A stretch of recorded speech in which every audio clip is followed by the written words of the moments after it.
اعوذ باللہ من الشیطان الرجیم بسم اللہ الرحمن الرحیم رب اشرح لی صدری ویسر لی امری واحلل عقدۃ من لسانی یفقہوا قولی ان اللہ وملائکتہ یصلون علی النبی یا ایھا الذین آمنوا صلوا علیہ وسلموا تسلیما اللہم صل علی محمد۔ احترام والدین، حقوق والدین یا عظمت والدین کے حوالے سے گفتگو آپ کے پیش نظر ہے۔ سب سے پہلے مقام والدین کو سمجھتے ہیں قرآن کی روشنی میں۔ اللہ تعالیٰ سورہ بنی اسرائیل آیت نمبر 23، 24، 25، 26 میں فرماتا ہے وَقَضَىٰ رَبُّكَ أَلَّا تَعْبُدُوا إِلَّا إِيَّاهُ وَبِالْوَالِدَيْنِ إِحْسَانًا إِمَّا يَبْلُغَنَّ عِندَكَ الْكِبَرَ أَحَدُهُمَا وَكِلَاهُمَا فَلَا تَقُل لَّهُمَا أُفٍّ وَلَا تَنْهَرْهُمَا وَقُل لَّهُمَا قَوْلًا كَرِيمًا وَاخْفِضْ لَهُمَا جَنَاحَ الذُّلِّ مِنَ الرَّحْمَةِ وَقُل رَّبِّ ارْحَمْهُمَا كَمَا رَبَّيَانِي صَغِيرًا۔ بنی اسرائیل کی آیت اللہ فرماتا ہے اور آپ کے پروردگار نے فیصلہ کر دیا ہے کہ تم اس کے سوا اور کسی کی عبادت نہ کرو اور ماں باپ کے ساتھ بھلائی کرو۔ اگر تمہارے پاس ان میں سے ایک یا دونوں بڑھاپے تک پہنچ جائیں تو انہیں اف تک نہ کہو اور نہ انہیں جھڑکو اور ان سے احترام کے ساتھ بات کرو اور ان کے سامنے مہربانی کے ساتھ انکساری سے اپنے دونوں کاندھے جھکائے رکھو اور کہو اے پروردگار تو ان دونوں پر اسی طرح رحم فرما جس طرح انہوں نے مجھے بچپن میں پالا۔ بہت خوبصورت آیت۔ امام فرماتے ہیں کہ اگر کوئی چیز اف سے بھی کم ہوتی تو خدا اس سے بھی روکتا، اور یہ ماں باپ کی مخالفت کی کم از کم حد ہے، اور ان کی طرف غضبناک نگاہ سے دیکھنا بھی بے احترامی میں شامل ہے۔ یعنی اف ہم اکثر کہتے تھے نا، امی ابو کچھ ڈانٹیں تو اب کہتے ہیں بس اب تو ڈانٹتے ہی رہتی ہیں یا اب تو ڈانٹتے ہی رہتے ہیں۔ تو یہ جو اف ہوتا ہے نا، یہ بھی کہنا غلط ہے، یعنی یہ کم ترین نگیٹو رسپانس ہے۔ اگر اس سے کم ترین کوئی نگیٹو رسپانس ہوتا، گناہ ہوتا، اشارہ ہوتا، تو اللہ اس کا بھی تذکرہ کر دیتا۔ کہتے ہیں کہ اگر ماں باپ غلطی سے ڈانٹ دیں اور آپ غصے سے ان کو دیکھیں کہ مجھے کیوں ڈانٹا، میں نے تو نہیں کیا ہے، اس طرح صرف دیکھیں کہیں بھی نہ، تو آپ کی نماز قبول نہیں ہوگی۔ اگر صحیح ڈانٹیں اور غصے سے دیکھیں، آپ کیا تم رات بھر غائب رہتے ہو، میچ کھیلنے کے لیے گھومے رہتے ہو، صبح کا تمہیں ہوش نہیں ہے، اسکول جانا ہے، اٹھنا ہے، تو صحیح بات پہ بٹھاتے ہیں۔ اگر صحیح بات پہ ڈانٹیں تو پھر کیا حشر ہوگا ہماری عبادات کا۔ یعنی غلطی سے بھی ڈانٹ دیں اور آپ غصے سے دیکھ لیں ان کو تو بھی غلط ہے اور آپ کی نماز نہیں قبول ہوگی۔ پھر اس کے بعد کہتے ہیں کہ وَبِالْوَالِدَيْنِ احسانًا، والدین کے ساتھ احسان کرو۔ جب پوچھا گیا کیا ہے تو کہا کہ اس کا مطلب یہ ہے کہ والدین کو ان سے پوچھے بغیر چیز ان کو پہنچا دو۔ مثلاً آپ کے والد کھانا کھا رہے ہیں، آپ کو معلوم ہے کھانا کھانے کے بعد پانی بھی پئیں گے، آپ پہلے سے پانی لا کے رکھ دیں۔ آپ کے والد کمرے سے نکلے، چپل ڈھونڈ رہے ہیں، آپ نے فوراً چپل لے جا کے ان کے سامنے رکھ دی۔ کنگھی تلاش کر رہے ہیں پہلے سے، مطلب ان کے مانگنے سے پہلے کوئی چیز دے دینا ان کو، یہ ہے احسان کرنا۔ وَاخْفِضْ لَهُمَا کہ جب تشریح پوچھی گئی تو کہا گیا کہ غصے کی نظر سے نہ دیکھو، ان کی آواز سے اپنی آواز کو نیچے رکھو، چلنے میں ان سے آگے نہ جاؤ، محفلوں میں ان سے پہلے مت بیٹھو، اور اپنا ہاتھ ان کے ہاتھ کے اوپر مت رکھو۔ یعنی جیسے دوستی یاری میں ہم دوستوں کے ساتھ بیہیو کرتے ہیں نا، ان کے ساتھ نہیں ہونا چاہیے۔ ادب سے پکاریں، ان کے آگے نہ چلیں، ان سے پہلے نہ بیٹھیں، پہلے نہ کھائیں، چیزوں کو ہاتھ لگائیں، ان کا انتظار کریں، یہ سب ادب میں شامل ہے۔ بلکہ یہ بھی کہا جاتا ہے کہ اگر وہ کوئی چیز مانگے اور آپ ان کو دیں، مثلا قلم مانگ رہے ہیں، کنگھی مانگ رہے ہیں، تو وہ یوں لیں گے نا، تو اس کا مطلب کیا ہوا؟ ان کا ہاتھ جھک گیا. تو ان کو یوں نہ دیں، ان کو یوں نہ دیں بلکہ آپ یوں دیں، تاکہ وہ آپ کی چیزوں سے اٹھا لیں. یعنی ان کا ہاتھ یوں پھیلا بنا ہو. یعنی اگر آپ سے کوئی چیز مانگے اور آپ ان کو یوں دیتے ہیں تو وہ یوں لیں گے نا. تو یوں لینے کی نوبت نہ آئے، یوں لینے کی نوبت، یوں ہاتھ میں آپ لیں گے اگر تو وہ پھر یوں اٹھائیں گے. تو یوں کرنے کی، ہاتھ پھیلانے کی نوبت ماں باپ کی نہیں آنی چاہیے. اس کے علاوہ سورہ لقمان آیت نمبر 14 میں اللہ فرماتا ہے ان اشکر لی ولوالدیک، میرا شکر ادا کرو اور وہ اپنے والدین اور والدین کا بھی، اپنے والدین کا بھی. یعنی اللہ تعالیٰ نے اپنے شکر کو والدین کے شکر سے ملا لیا ہے. ایک اور جگہ آیا ہے کہ جو شخص بندوں کا شکر ادا نہیں کرتا وہ اللہ کا بھی شکر ادا نہیں کرتا. یعنی پہلے تو آپ اپنے ماں باپ کا شکر تو ادا کریں، انہوں نے آپ کو گھر دیا رہنے کو، کھانا دیا کھانے کو، لباس پہننے کو، اسکول اور تعلیم اور استاد ٹیوشنز لگائے آپ کے لیے تاکہ آپ اچھے انسان بن سکیں. یہ چیزیں آپ نے مانگی نہیں تھیں، کھانا ہے، کپڑے ہیں، لباس ہے، انہوں نے خود فراہم کیا. تو جب والدین آپ سے اتنی محبت کر کے آپ کو یہ تمام چیزیں فراہم کر سکتے تو اللہ کتنا مہربان ہوگا. تو اگر اللہ کی ربوبیت اور خالقیت کو سمجھنا ہے، اس کے احسان کو سمجھنا ہے، تو آپ پہلے والدین کے فرائض کو سمجھیں کہ والدین آپ کے ساتھ، والدین کے احسانات کو سمجھیں کہ والدین آپ کے ساتھ کیا کر رہے ہیں، اور پھر اس احسان کو سمجھتے ہوئے اللہ کو سمجھے. اسی لیے دونوں کو ملایا ہے اللہ نے، اپنے احسان کو اور والدین کے اپنے شکر کو اور والدین کے شکر کو. اسی طرح اگر ہم دیکھیں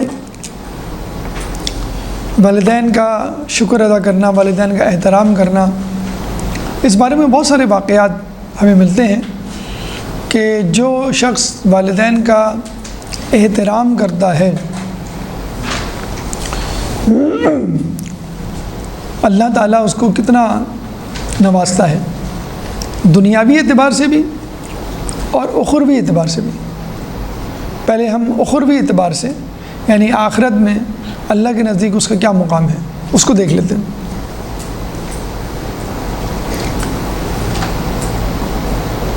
یعنی احترام والدین کے فوائد ہم آپ کے سامنے رکھ رہے ہیں. تو پہلے اخروی فوائد یعنی آخرت کے فوائد اور پھر دنیاوی. اخروی فوائد میں مثلا ہمیں ملتا ہے کہ داؤد علیہ السلام، آپ کو معلوم ہے ان کی آواز بڑی اچھی تھی، تو وہ بڑی خوبصورت آواز میں قرأت کرتے تھے، زبور کی دعائیں پڑھتے تھے. اور کہتے ہیں کہ جنت میں بھی جب لوگوں کا کچھ سننے کا موڈ ہوگا تو وہاں موسیقی تو ہوگی نہیں، وہ حرام ہے، تو داؤد علیہ السلام کو کہا جائے گا کہ آپ اپنی آواز میں کچھ پڑھیں. اتنی خوبصورت آواز ہوگی کہ لوگوں نے اس سے اچھی آواز نہیں سنی ہوگی. تو داؤد علیہ السلام بڑی خوبصورت آواز میں اللہ کی کتاب کی قرأت اور عبادت کیا کرتے تھے. ایک دن ان کے دل میں خیال آیا کہ کیا مجھ سے بھی بڑھ کر اللہ کی عبادت کرنے والا ہے.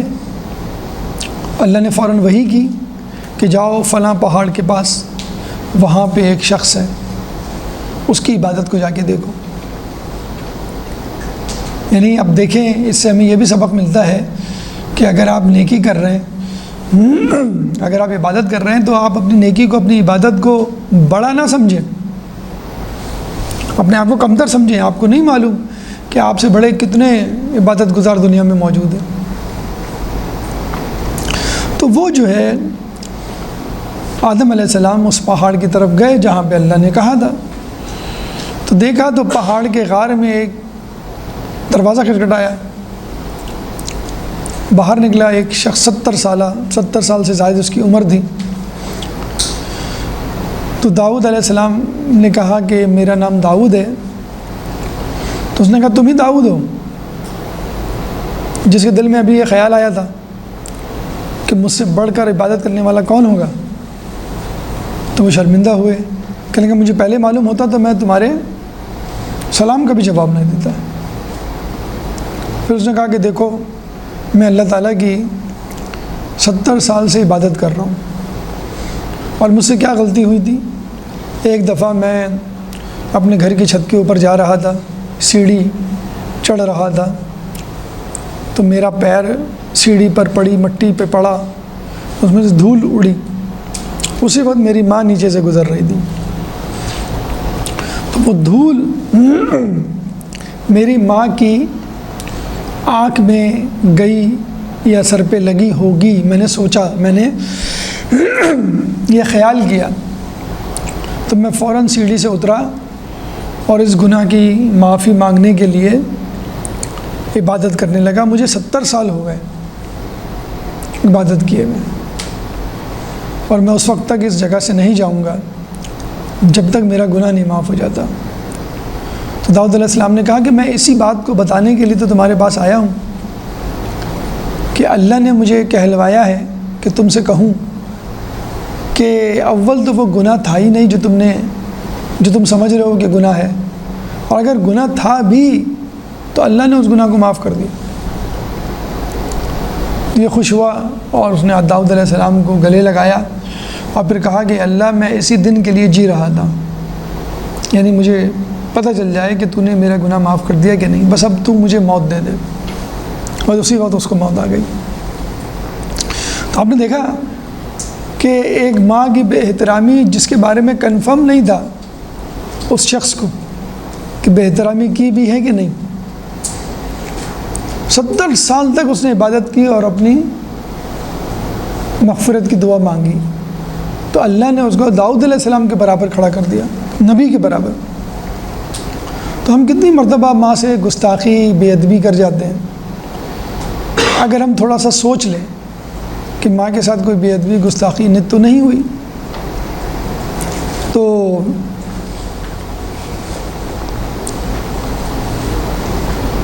کتنا مقام و مرتبہ ہمارا بلند ہو جائے. اسی طرح ایک اور واقعہ بنی اسرائیل کا جو کہ سورہ بقرہ میں درج ہے کہ جب یہ سورہ بنی اسرائیل کے لوگ اللہ تعالیٰ سے مغفرت طلب کر رہے تھے تو اللہ نے انہوں نے کہا تھا ایک بچڑے کو ذبح کرو، بچڑے کی قربانی دو. انہوں نے پوچھا بچڑا کیسا ہو؟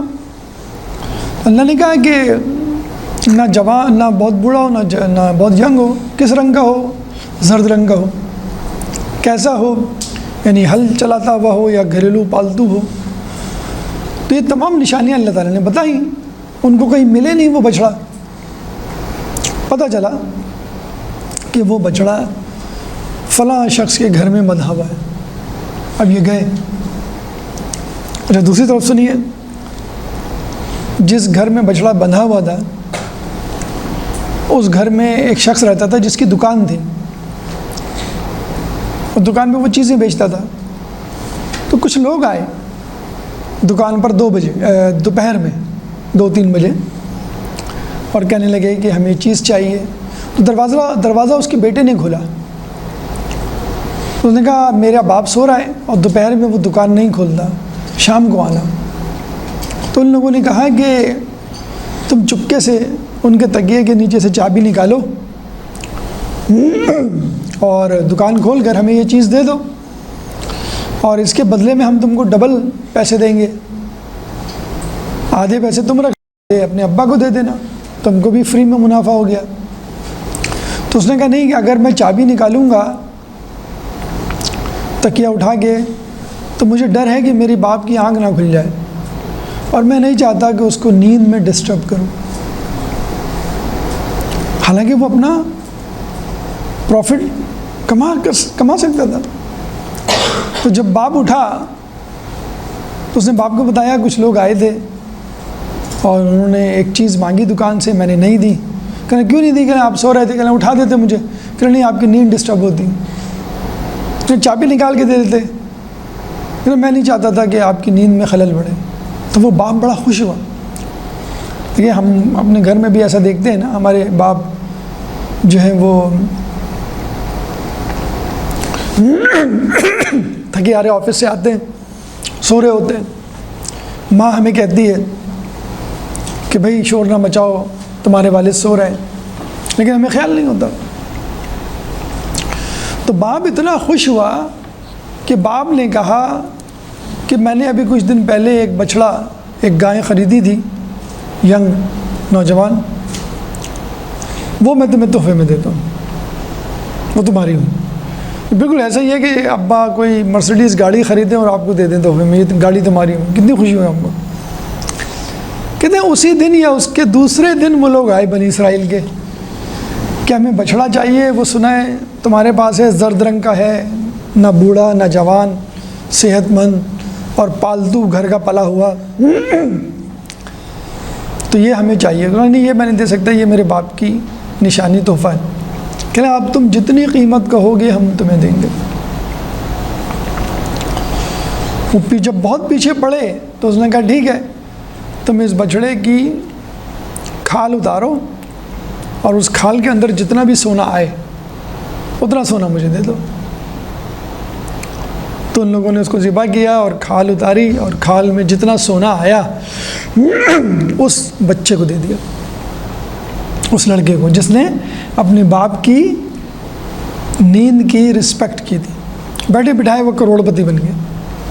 اور کہاں دکان کی ایک چیز اس کو دینی تھی اور اس کی قیمت اس کو مل رہی تھی ایکسٹرا, لیکن وہ منافع اس نے قربان کر دیا.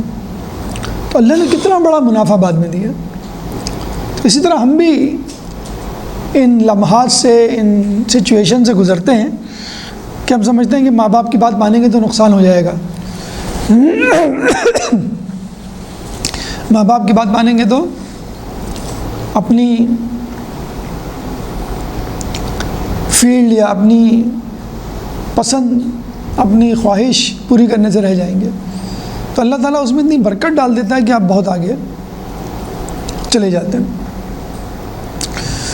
تو اچھا, بقرہ کا مطلب گائے ہے, اور سورہ بقرہ کا نام اسی لیے اس واقعے کی وجہ سے سورہ بقرہ پڑھا. تو دیکھا ایک بچے کی اپنی والدہ سے احترام کی توبہ ایک آدمی کی کہ وہ داؤد علیہ السلام کے برابر پہنچ گیا عبادت میں, اور ایک لڑکے کا اپنے والد شیخ مرزا انصاری, جن کے بارے میں کہا جاتا ہے کہ معصومین کے بعد اگر کسی کے پاس سب سے زیادہ علم تھا تو وہ ان کے پاس تھا. تو شیخ مرزا انصاری جب بھی گھر سے نکلتے تھے مدرسے کے لیے تو اپنے والدین کے والد کے پیروں کو اپنی آنکھوں سے لگا کر چوم کر نکلتے تھے. اتنا جسے کہتے ہیں کہ اپنے والدین کی. تو ہمیں بھی چاہیے کہ جب ہم گھر میں داخل ہوں تو اپنے والدین کے ہاتھ چومیں. گھر سے جائیں تو ہاتھ چوم کے جائیں, اس میں کوئی شرمانے والی بات نہیں ہے. انہی ہاتھوں نے آپ کو کھانا کھلایا ہے, انہی ہاتھوں نے آپ کو کپڑے پہنائے ہیں, انہی ہاتھوں نے آپ کی خدمت کی ہے. تو والدین کی خدمت انسان کو کس مقام پر لے جاتی ہے؟ یہ اخروی. دنیاوی طور پہ کیا فائدہ ہوتا ہے؟ گناہوں کا کفارہ. ایک شخص آیا رسول کے پاس, کہنے لگا کہ میں نے اپنے زمانہ جاہلیت میں اسلام قبول کرنے سے پہلے اپنی بچی کو پیدا ہوتے ہی زندہ درگور کر دیا تھا, زندہ دفنا دیا تھا. تو کوئی طریقہ ہے اس گناہ کو معاف کرنے کا؟ تو رسول اللہ نے کہا کہ تم اپنی ماں کی خدمت کرو. یعنی ماں کی خدمت بڑے سے بڑے گناہوں کا کفارہ ہے. اسی طرح ایک شخص, ایک صحابی کے بارے میں ملتا ہے کہ جب ان کی موت کا وقت قریب آیا تو ان کی جان نہیں نکل رہی تھی. لوگوں نے رسول اللہ کو بلایا, رسول اللہ نے وہاں آ کر کہا کیا اس کی ماں زندہ ہے؟ لوگوں نے کہا ہاں. تو ماں کونے میں بیٹھی ہوئی تھی. تو رسول نے بلایا, کیا تم اس سے ناراض ہو؟ ماں نے کہا ہاں. رسول نے کہا اس کو معاف کر دو. کہ اس کی جان آسانی سے نکل جائے. اس نے کہا نہیں میں اس کو معاف نہیں کروں گی. تو رسول نے کہا ٹھیک ہے پھر لکڑیاں جمع کرو اس کو جلا دو. یعنی اتنا سخت عذاب اس کو ملنے والا ہے تمہاری ناراضگی کی وجہ سے. تو پھر ماں نے اپنے بچے کو معاف کر دیا. یعنی اگر آپ ماں باپ کی خدمت کریں گے تو دنیا میں جو گناہ کریں گے وہ بھی جھڑ جائیں گے اور آپ کی جان بھی جسے کہتے ہیں کہ آرام سے آسانی سے نکلے گی. اب ہم والدین کے حقوق کیسے ادا کر سکتے ہیں, کیا کر سکتے ہیں؟ تو اس کے دو طریقے, دو حصے ہیں. ایک تو زندگی میں اور ایک ان کے مرنے کے بعد. زندگی میں مثلاً بدنی طور پر کیسے عزت کر سکتے ہیں, احترام, خدمت, کہ آپ اپنی تکلیف کو ماں باپ کی تکلیف پر مقدم کریں. یعنی وزن اٹھا رہے ہیں آپ کے باپ تو آپ ان سے وہ چیزیں لے کے وزن اٹھائیں. کوئی چیز لے کر آنا ہے بازار سے تو آپ ابو کو کہیں نہیں ابو آپ جو ہیں وہ بیٹھیں, ویٹ کریں, آرام کریں, میں لے کر آ جاتا ہوں. امی کھانا پکا رہی ہیں تو امی بار بار فریج میں جا رہی ہیں, دروازہ کھول کے چیزیں نکال رہی ہیں تو آپ جا کے لے کر آ جائیں. تو آپ جو ہیں وہ ماں باپ کی آگے بڑھ کر خدمت کریں, اپنے آپ کو تکلیف میں ڈالیں. بیماری میں ہوتے ہیں والدین, ان کو ڈاکٹر کے پاس لے جانا ہوتا ہے, ان کو دوا پلانی ہوتی ہے, ان کے لیے کوئی چیز بازار سے لانی ہوتی ہے, تو یہ کام کریں. اگر آپ اپنی چیز میں سے ان کو کچھ دے سکتے ہیں, کھانے میں سے, لباس میں سے, پیسے میں سے, اگر کسی مقام پر آپ پہنچے تو کوشش کریں کہ ان کے لیے جو تحفہ لا سکتے ہیں, ضروری نہیں ہے کہ کوئی بہت بڑا تحفہ ہو, جو تحفہ ان کے لیے لا سکتے ہیں. جب گھر میں داخل ہوں ان کی دستبوسی کریں, جن گھر سے باہر جائیں ان کی دستبوسی کریں, سلام کریں, ان کا تذکرہ عزت سے کریں, ان کے سامنے باادب ہو کے بیٹھیں. بعض اوقات ماں باپ میں سے کوئی کمرے میں داخل ہوتا ہے تو ہم جیسے بیٹھے ہوئے ہوتے ہیں ویسے ہی ہوتے ہیں, تو فوراً سمٹ کے بیٹھ جائیں, ادب سے بیٹھ جائیں. لیٹے ہوئے ہوں تو بیٹھ جائیں, بیٹھے ہوئے ہوں تو کھڑے ہو جائیں, ادب سے کھڑے ہو جائیں. جب تک وہی نہ کہے نہیں بیٹا بیٹھو, نہیں بیٹا آرام کرو, لیٹو. یہ نہیں کہ آپ اپنے موبائل پہ مصروف ہیں, اپنی کتابوں میں, اپنی ٹی وی پہ مصروف ہیں. تو جیسے ماں باپ کمرے میں داخل ہوں آپ ادب سے کھڑے ہو جائیں کہ جیسے ان کو کوئی چیز چاہیے, ان کی اس چیز کو حاصل کرنے میں ان کی جسے کہتے ہیں مدد کیجیے.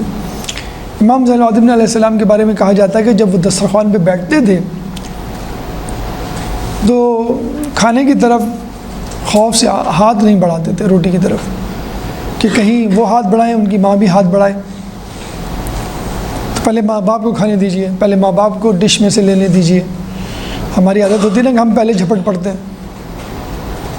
پکوڑے ہیں, سموسے ہیں, چھولے ہیں, کہ میں کھا لوں میں کھا لوں.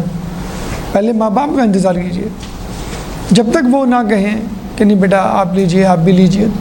آپ خود سے جب تک ماں باپ نہ آ جائیں آپ خود سے شروع نہ کریں. ہم کیا کہتے ہیں, امی پکوڑے اور بنا دیں ذرا, یہ کم پڑ گئے, بڑے مزیدار بنائیں. ابھی وہ دسترخوان پہ بیٹھی نہیں ہے, پکوڑے ختم ہو جاتے ہیں, فرینچ فرائز ختم ہو جاتے ہیں. ان کو آنے تو دیجیے, کھانے تو دیجیے, اور پھر کہیے. لیٹ نائٹ آپ آ رہے ہیں کرکٹ میچ کھیل کے, 12 بجے امی سو رہی ہیں, امی کھانا بنا دیں, بیٹا لے لو فریج میں رکھا, نہیں امی آپ گرم کر دیں. کتنا ماں کو کتنا تکلیف دے رہے ہوتے ہیں بار بار بار بار. تو کہنے کا مقصد یہ ہے ماں باپ کی ہر وقت ہر لمحے اپنے آپ کو تکلیف میں ڈال کر ان کی کوشش خدمت کیجیے. مرنے کے بعد کہتے ہیں کہ کچھ اولاد مرنے سے پہلے ان کی نافرمان ہوتی ہے, مرنے کے بعد فرما بردار بن جاتی ہے, اور کوئی اولاد مرنے سے پہلے فرما بردار ہوتی ہے, مرنے کے بعد نافرمان ہو جاتی ہے. کیسے؟ آپ دنیا میں ان کی بات نہیں مانتے تھے, مرنے کے بعد ان کے لیے سورہ فاتحہ پڑھ رہے ہیں, قرآن پڑھ رہے ہیں, صدقہ دے رہے ہیں. اسی طرح مرنے سے پہلے آپ فرما بردار تھے, بات مانتے تھے, مرنے کے بعد ان کو بھول گئے. شب جمعہ کے لیے کہا جاتا ہے نا کہ روحیں آتی ہیں اور وہ پکارتی ہیں کہ ہم اپنے لیے کچھ نہیں کر سکتے, ہے ہمارے لیے تمہارے پاس کچھ دینے کو, تم سورہ فاتحہ, دعا یا صدقہ جو بھی دے سکتے ہیں اپنے مرنے والوں کو دینا چاہیے, خصوصاً اپنے والدین کے لیے. امام کا قول ہے کہ اپنے والدین سے نیکی کرو, جو مفہوم روایت ہے, اپنے والدین سے نیکی کرو تاکہ کل تمہاری اولاد تم سے نیکی کرے. وہ کہتے ہیں نا کہ ایک شخص اپنے بوڑھے والد کو، جو وہ بڑا شقیق قلب شخص تھا، صحرا میں چھوڑنے آئے گیا کہ یار یہ میرے لیے بوجھ بن گئے. جب جانے لگا ایک کمبل ڈال دیا تو اس نے دیکھا پیچھے اس کا بچہ کمبل میں سے قینچی سے ایک ٹکڑا کاٹ رہا ہے. تو اس نے اپنے بچے سے کہا کیا کاٹ رہے ہو؟ کہنے لگا میں کمبل کا ٹکڑا کاٹ رہا ہوں کہ جب آپ بوڑھے ہوں گے آپ کو میں صحرا میں ڈالنے آؤں گا تو اسی رنگ کا کمبل لے کر آؤں. تو بس جو آپ اپنے والدین کے ساتھ کریں گے وہی آپ کے بچے آپ کے ساتھ کریں گے. تو آپ جو بھی نیکی کریں اپنی نیکی کو ماں باپ کے ساتھ منسوب کر سکتے ہیں، چاہے واجب نیکی ہو، مستحب نیکی ہو، کہ اللہ اس کا ثواب میرے والدین کو بھی پہنچے. اس کے علاوہ 2 رکعت نماز مغفرت والدین ہیں اگر آپ کو معلوم ہو، جس کی پہلی رکعت میں سورہ فاتحہ کے بعد ربنا اغفر لی ولوالدی وللمؤمنین یوم یقوم الحساب، اور دوسری رکعت میں رب اغفر لی ولوالدی ولمن دخل بیتی مؤمنا وللمؤمنین والمؤمنات، اور پھر نماز کے بعد رب ارحمہما کما ربیانی صغیرہ 10 مرتبہ. کوشش کریں یہ نماز پڑھیں مغفرت والدین کے لیے، چاہے والدین زندہ ہوں چاہے والدین مر گئے ہوں، دونوں کے لیے مفید ہے. 5 لوگوں کی دعائیں کبھی رد نہیں ہوتی. نمبر 1 امام عادل کی دعا، نمبر 2 مظلوم کی دعا، نمبر 3 صالح اولاد کی دعا والدین کے حق میں، والدین کی دعا اولاد کے حق میں، نمبر 5 مومن کی دعا اپنے مومن بھائی کے حق میں. سب سے آخر میں انسان کے 3 والدین ہوتے ہیں، ایک اس کے حقیقی والدین، ایک استاد اساتذہ، اور ایک اس کے ساس سسر. تو ان تینوں کی آپ کو احترام کرنا ہے. آپ کے استاد بھی آپ کے والد کی جگہ ہیں. اللہ تعالیٰ سے دعا ہے کہ ہمیں احترام والدین کرنے کی توفیق عطا فرما، ان کے حقوق ادا کرنے کی توفیق عطا فرما، ان کی نافرمانی سے بچا، ان کے مرنے کے بعد ان کے لیے صدقہ جاریہ بننے کی توفیق عطا فرما. ربنا تقبل منا انک انت السمیع العلیم وتب علینا انک انت التواب الرحیم برحمتک یا ارحم الراحمین.